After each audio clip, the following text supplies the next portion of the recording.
Hi, welcome back. What is React? React is a declarative, efficient, and flexible JavaScript library for building user interfaces. It lets you compose complex UIs from small and isolated pieces of code called components. React has a few different kinds of components, but we'll start with React.component subclasses. And you can think of components as a neat little wrapper. Everything you put inside of this render statement after you've returned an output is going to get packaged up neatly and recyclable so you can actually use it more than once. And later you'll see with props, you can actually, well, it's already here, but you can see that you can pass things into this as a prop, and it will actually be displayed in this case inside of the shopping list. So shopping list for this.prop.name, this being of the component class itself, or of the class itself, and then props.name is the name you're going to pass in. So when you define this, you would say shopping list name mark. So it's going to render on the page shopping list for this, or shopping list for mark. And we can actually put that in and show you, but for now I think it'll be fine. We'll get to see the funny XML-like tags soon.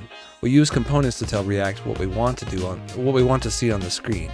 When our data changes, React will efficiently update and re-render our components. So that's what's cool about React, is that the DOM itself, so the document object model, doesn't necessarily have to reload all at once. With React, you can actually reload what you need on the fly. And as I was explaining, they're going to explain a little bit as well. Here, shopping list is a React component class or a React component type. A component takes in a parameter called props, short for properties, and returns a hierarchy of views to display via the render method. The render method returns a description of what you want to see on the screen. React takes the description and displays the results. In particular, render returns a React element, which is a lightweight description of what to render. Most React developers use a special syntax called JSX, and I'll explain what that is in a second if they don't, which makes the structures easier to write.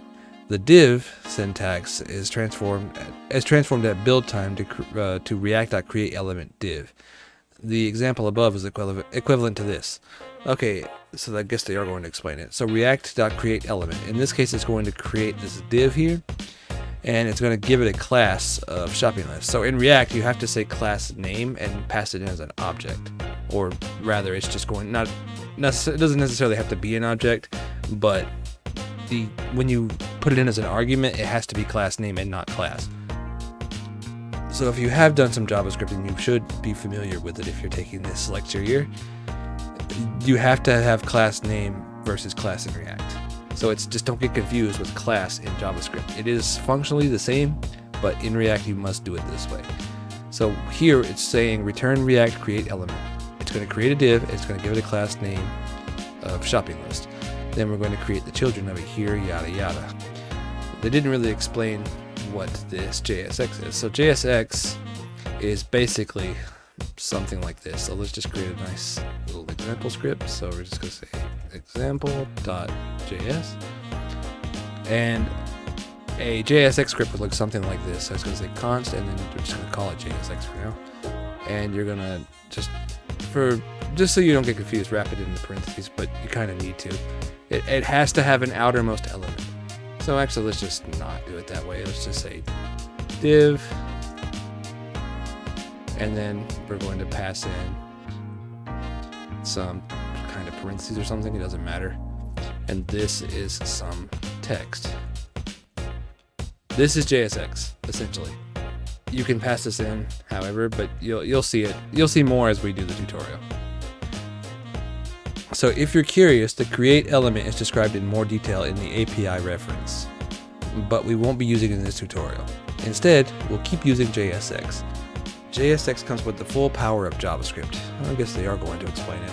You can put any JavaScript expressions within the braces inside the JSX. And you could have done that at the example I showed as well. You could have just put curly braces in there and then passed in whatever you wanted. Where was I at? Each React element in the JavaScript object that you can store in a variable or pass around in your program. Well, there you go.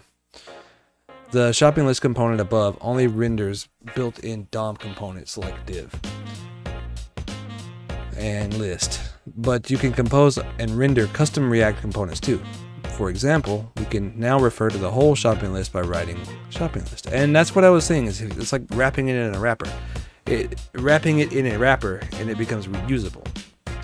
Each React component is encapsulated and can operate independently. This allows you to build complex UIs from single components. And we'll inspect the starter code in the next video.